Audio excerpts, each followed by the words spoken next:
Good afternoon, everyone, and welcome to Biz'ee Chat, where today I am joined by the lovely Kirsty Halsey of Little Black Cat Jewellery. Kirsty is a bespoke jewellery designer and silversmith, and she is based in Romford in Essex. And she works, I believe, in her lovely garden studio, which I think she's sitting in today, in her garden, obviously. So welcome, Kirsty. Hello. If you are watching us live on Facebook or YouTube, please give StreamYard permission to add your name if you do wish to comment, so we know who's asking any questions. Do pop them in the comments, and obviously we'll ask Kirsty for some answers at some point during the session. So, hello, Kirsty. Nice to see you. It's lovely to see you too. And I am indeed in my studio. It looks very busy, but very nice and full of light. Yeah. So it's about to rain here, I think. So. Yeah, it's just started here, actually. So, Kirsty, tell me a bit about your business and how did you start your business? So my business actually started in 2015, but I began making jewellery in 2005. I was diagnosed with ME and fibromyalgia back in 2004. And one of my therapists at the time said to me, why don't you try a therapeutic hobby, something that can help you can do indoors and feel like you've got a sense of achievement. And I've been collecting stones and shells and things like that since I was tiny. So jewellery just kind of naturally happened. And I started with beading, and then I went into wire work, and then hand stamping, and now silversmithing, which is what I absolutely love. I adore it. And then a couple of years ago, I got my lovely workshop built here. Yeah, I've gone on since then, really. Yeah, it's been a bit of a journey. So you mentioned some of the materials you use. What materials do you use? Do you use gemstones? I think you mentioned silver, obviously. Yeah, and where do you gemstones? I've recently been using a bit of gold as well, so it's very exciting. When you obviously everything you create, I understand, is bespoke, so no two items are really ever the same. Yeah. Yeah. Where do you actually get your inspiration from when you're creating the designs? Generally from the world around me. We've got a really lovely garden, and I'm very lucky that with the workshop at the end of the garden, we've got I've got windows all along one side, and I can see straight into the garden, so all the flowers. And also we've got a big wood locally as well, so I'm quite often up there taking some inspiration from there too. That's lovely. So what made you choose jewellery? You said it was a hobby before, that you used to like doing it, and then mainly I love gems. I absolutely love gemstones, and I've been collecting them since I was tiny. So I didn't know what to do with them. I had like these gemstones everywhere, and I've still got a few dotted around. And I wanted to do something practical with them, so that they were more than just sitting on a windowsill. And then I started to make jewellery, and now I've got a massive collection of stones. And I'm absolutely loving choosing individual things to make as well. It's really nice. I can do all sorts with it, and I just like to sit in the garden and sketch and make up what designs I'm going to be doing in future, and get a few different designs around the gemstones as well. So if someone, for example, had their own gemstones, would that be something you could work with and create something from them? Or yes, definitely. I've done that before with sea glass and other people's gems as well. I'm even working on a bracelet for my mum at the moment. So yeah, it's nice because it gives me a chance to try different things, and I really enjoy that. I love different processes, putting different ideas together and seeing how they work together. That gives me a lot of inspiration to go and do something else and see how it turns out. So obviously there's not loads and loads of jewellery makers out there, obviously, but what would you say makes you unique from other bespoke jewellery makers? I think it'd probably be my custom service, and the fact that I try and always give a personal touch with everything I do. You are interacting with me myself. There isn't, it's not a team. and it can be a very personal thing. And I've been making some jewelry recently for someone that lost a member of their family, and to have that story behind it as well. I mean, it's emotional for me. It's obviously emotional for the customer too, but it's lovely to be able to handle that gently and be able to speak to that person and say, like, I get this and I'm really sorry. And I hope this piece of jewelry is going to be something that you keep forever, with the meaning there for your lost family member. It's really lovely. Definitely. So obviously we mentioned that you're based in Romford in Essex, but do you have clients further afield than that? I do, yeah. Most of my work comes from online. So people come across me on social media generally. I'm on Instagram quite a lot, usually waffling away in stories. And so people come across me there, and they'll pop over to my website and pop me a message, which is really nice. I like to get to know people and get to talk to them. It's really nice. So for anyone who is keen to look at Kirsty's website, it's all the W's, Little Black Cat Jewellery.co.uk. I've got it on the screen now, so if you wanted to jot that down, I'll leave that there for a few minutes for you to do so, and obviously I'll pop it up again a bit later. So what do you say you like best about your work, Kirsty? I love being able to make something different, something really different. I like to put a piece of myself into each piece that I create, and being able to create that sort of a head and heart thing. There's a little bit of each going into it, with the inspiration, and then there has to be a meaning to it too. So that's what I love about it. I love that silver is so multi-use. You know, you can do so much with it. It's a really versatile material. I personally used eco silver, which is a recycled silver, and I'm very much into trying to create a sustainable business as much as possible. And I love that it's now become easy to access these kinds of things like recycled silver, and then obviously I recycle my own as well, which is really nice too. That's really, really good. So you've said what you like best about your work, but is there anything which you just wake up in the morning and think, oh no, I've got to do that? It might not be related to your actual making, but something in your business that you think, oh, I really don't want to do that, and keep putting it off. It's definitely admin. I'm all about the creative side. The admin bit is the bit that gets me. It's the bit that I would try and put off. So what has been your biggest challenge to date? My biggest challenge to date. I created my own website last year when lockdown started, and I had no knowledge of building websites, anything like that. So I taught myself WordPress, and built everything from scratch, which was a massive challenge. There were quite a few blue air moments, I think, at the time. But yeah, it works, so I'm happy. So when you wake up, what is your average day like? I mean, obviously no 2 days are ever the same in any self-employed business, but what would you say your ideal average day is like? I generally try and do an hour or two of admin in the morning, just because, as I say, it's my least favourite thing, and I try and get it out of the way. I find that's the most productive way to go about it. And then I've got the afternoon to go in and do everything I like.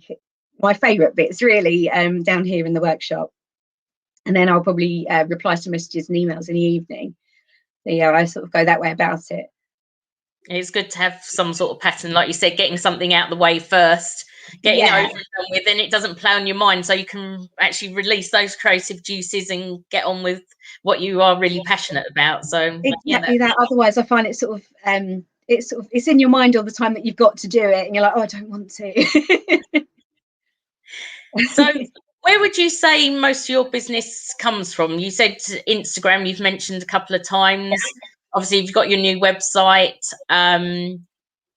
Do you get work from anywhere else? Is it from word of mouth? How else do you? I do get a fair bit of work from word of mouth. I've also been out in a WI publication last year in one of the WI magazines.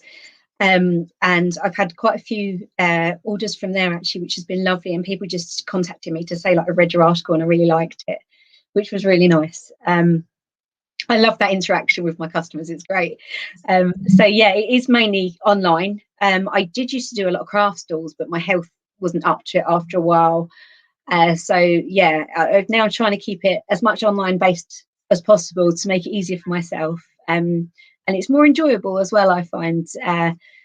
It's nice. I can get on with it at my own pace. So it's really nice. So who would you say your best customers are? It's generally women between 20 and 50, but also there's quite a lot of men around Christmas time. And especially Last like minute Valentine's ones. Day. Yeah, Valentine's Day and Mother's Day, last minute, the week before. Please, can you do this? So if I was to give you, or anyone watching today, give you a good referral, what would you like us to say about you to get that referral? I'd like sort of to put across the fact that I do offer that custom service and that you have a personal touch with it as well. Yeah, it's friendly service, always friendly service. So you mentioned as well, obviously you've got your website, you've done advertising in an article for WI, Instagram. Has there been anything historically that you've advertised and it's been successful or least successful? How is your market? How do you go about marketing yourself? I generally do market on social media and via like email newsletters and things like that. And I find they work pretty well, actually. I'm not amazing at marketing. I'm really not. But yeah, that seems to work for me. I try to put out Facebook adverts when events coming up, just to remind people that I'm here, especially around Christmas time and say Mother's Day and things like that. And when last order deadlines are, so nobody gets disappointed. So you send out newsletter. Are people able to subscribe to your newsletter from your website? Yes, yeah, there's a sign up on the website. Yeah, it'll pop up. Okay, so again, ladies or anyone watching, please do check out Kirsty's website. It's still on the screen, littleblackcatjewellery.co.uk, where you'll be able to obviously see some of her fabulous items, which I'm sure even photos don't do it actually justice.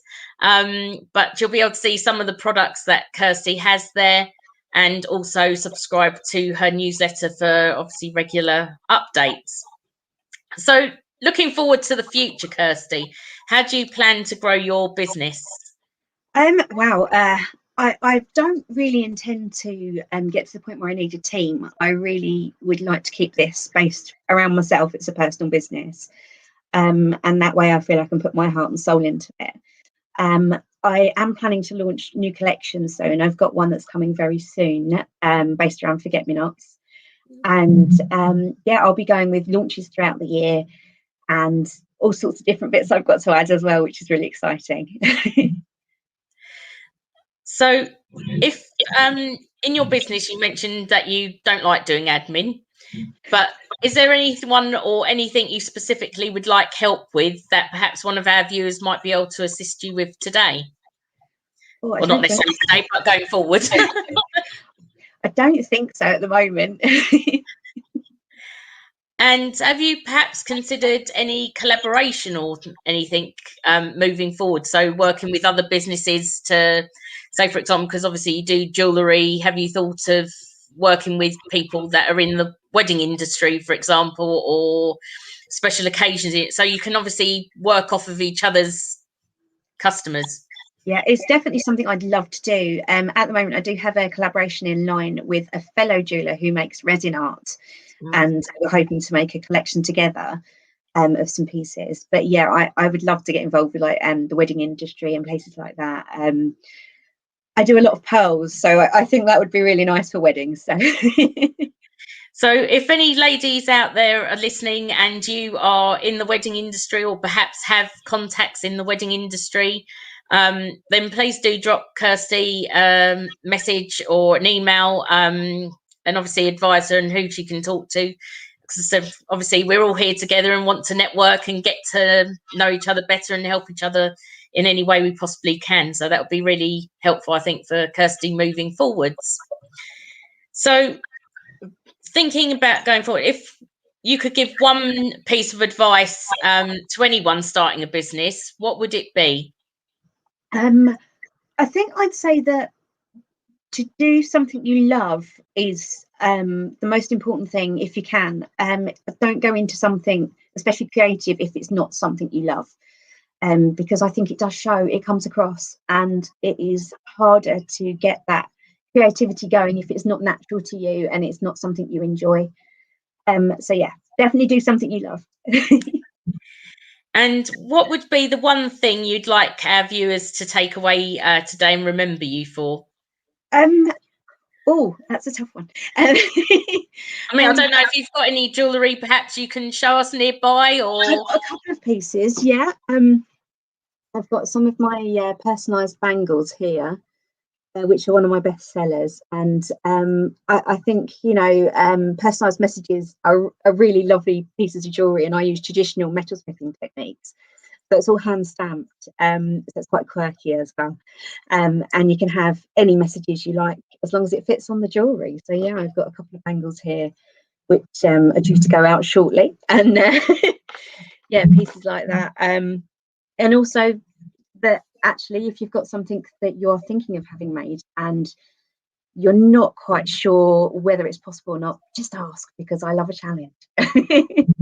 So if someone was actually looking for a gift, either for themselves or to gift for themselves, a treat for themselves or a gift for someone, what would you say your lead time is really because obviously we're not expecting you to make something so creative overnight.